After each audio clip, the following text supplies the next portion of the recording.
issues that you think could arise from, given that there's a, you talked about that from the beginning there was one demand, and that demand really limited a lot of demands from coming to fore.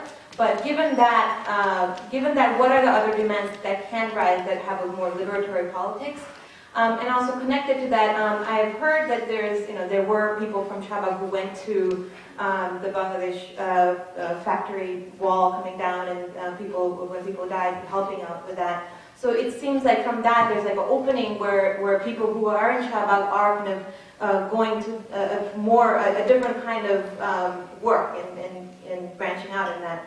Is that the first time that's happened, or are there moments in the past since the February that you've seen those kind of openings? And if not, or if so, in addition, how do you see that playing out in terms of a rising of demands that bring into the class aspect of it, or gender aspect of it, other aspects of it as well?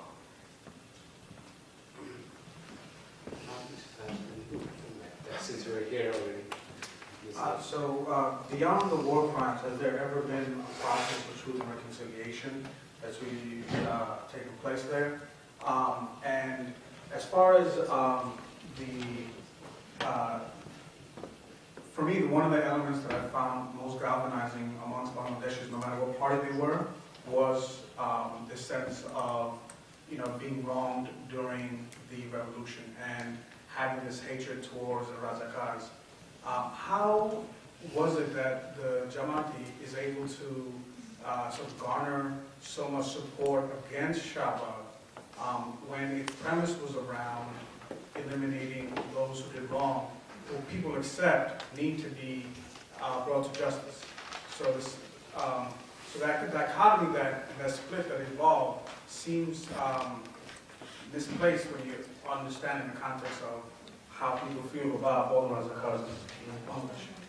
First of all, I'm really surprised to see how well we're getting along as panelists. I want to thank you. This is really exciting to see how you guys are all getting along. There's really no debate. So I'm sitting here kind of looking forward to a lively debate amongst the panelists, but I haven't really seen much. But in a positive light, of course. So this is really great. I've been really involved with the Shahbag dialogue, from the Genesis, and there are many different angles, and I've had this conversation with different people in the community, with the student community, the activists, left, right, center, academia. I mean, just name it. And there's, I think, one element that's missing here in this room, I think, which is the credibility of Shahbag. Why it's such a big question, if you will, and why there is this backlash that I think some of the panelists talked about. Because if you really analyze and go back to the first 24, 48 hours of Shahbag, there was really almost, you could say, 150 million people in Bangladesh.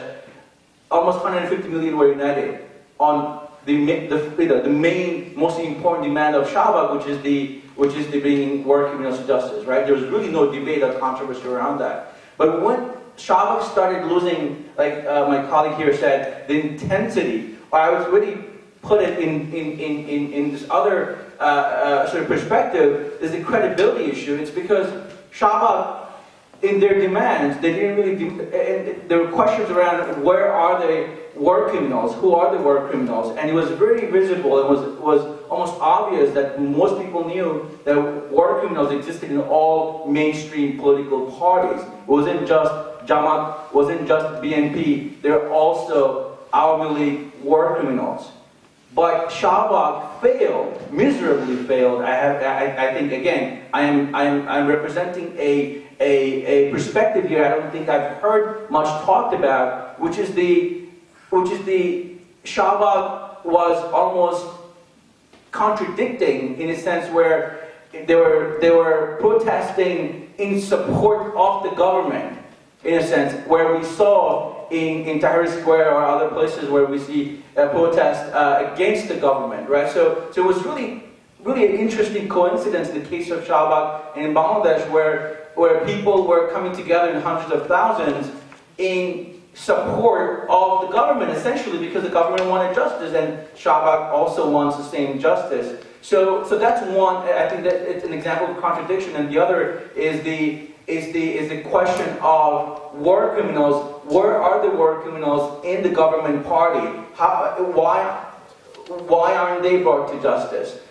So that's the I think first and foremost thing that most people talk about in social media. Why Shahbag hasn't demanded that if it's such an independent movement. And there's an element of ICT. I'm not going to go into that. And there's a question of ICT, whether it's really a transparent and fair justice institution process. But I'm going to just leave it there, really, to say the question of credibility came, why that came into question, and really the future of Shahbag from here, given the paramount of backlash from the right and even center. Thank you.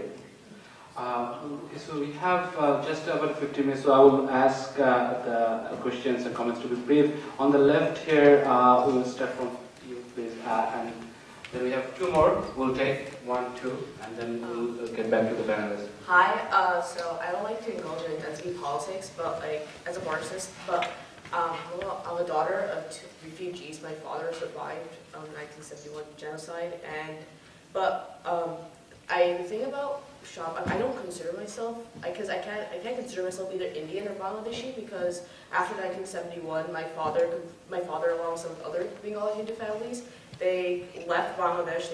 They said, that's not our country anymore. India might not be also our country, but at least you can survive there because you won't be killed for our religion, or at least for being too Hindu, for instance, for many others. So, as being a Marxist, I guess I'm too radical for many other things, but for most things I read, it's either from a Stalinist perspective of the Shahbag movement, which I completely oppose, that people end up supporting it, but personally for me, I consider it to be a petty bourgeois ideology because it neglects many other things, one being the refugee question. 1971 might be something that has been like 42 years ago or something, you do the math later, but it still exists, and it's a nightmare for my father, for instance, and for many others, especially for refugees who left the country, who just left their property, came to a country that treated them as worse due to the neoliberalism of India. And they just now, like for my father, personally, I didn't invite him because he doesn't really care. He thinks Shahbag move is a petty bourgeois ideology, even though it's reactionary. So he considers it to be a petty bourgeois ideology because it neglects him. 1971 can never be fixed. He can never get his family back. He remembers every single thing vividly, and it haunts him every day. So the thing about Shahbag movement that neglects it's the ideology premises. One being that it neglects the role of the refugees who are maybe in Kolkata, neglecting this, like, oh, it never happened, just let's ignore it. And also for the fact that it must see for the Bolshevik Revolution, for instance, we can see that. Could you Louder? No, could you just wrap it up because we have a few minutes. So just if you have questions. So okay, I'll just put it to the basis of the refugee question, where what does the refugee want here?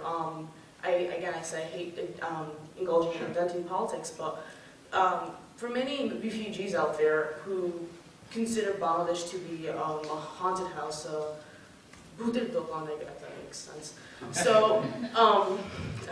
So, what did they want? We must first analyze it from there, because usually the people who are in the Shahbag movement were born post 1971. They usually just went in there. They're like, oh, my friends are going there. Let me go there as well. But they don't have an ideological premises. One being that the refugee question is really important. So I'll keep it down there. Sure, thank you. 2 more questions, yeah, please. Come to you. Thank you all for speaking. I just want to know a little bit more about how you guys felt about the muted reaction from the countries of the North and those in power. Is it just, do you feel that, Bangladesh is not important enough? Do they consider it still a basket case? Or is it more of a calculated move from them to see how the politics plays out And along with that, how much do you think, in terms of financial institutions and intensification of manufacturing in Bangladesh and capitalization of Bangladesh has been, running and, influencing the movement and the backlash?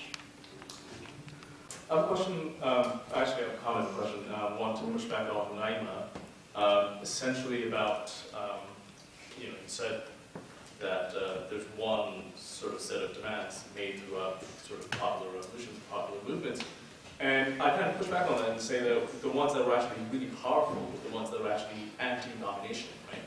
Shahbag isn't that. Shahbag is, whatever it is, and all the wonderful values it espouses, it's very much a majoritarian proposition that actually has deeply, deeply, deeply anti-liberal strings, right? So no wonder that over the course of the last 3 months or so, a majoritarian, somewhat skeptical and anti-liberal view kind of falls apart, right? No wonder. And that's just pushback. And then there's a question that's essentially to the whole panel about what are the productive associations we can draw between Shahbag and Occupy. You brought it up once, right? But it's only been brought up once, right? What are the ways in which we want to think about Occupy, Shahbag, that both speak to the sort of the wide sort of range of views that Occupy had, and the ways in which those views were telegraphed?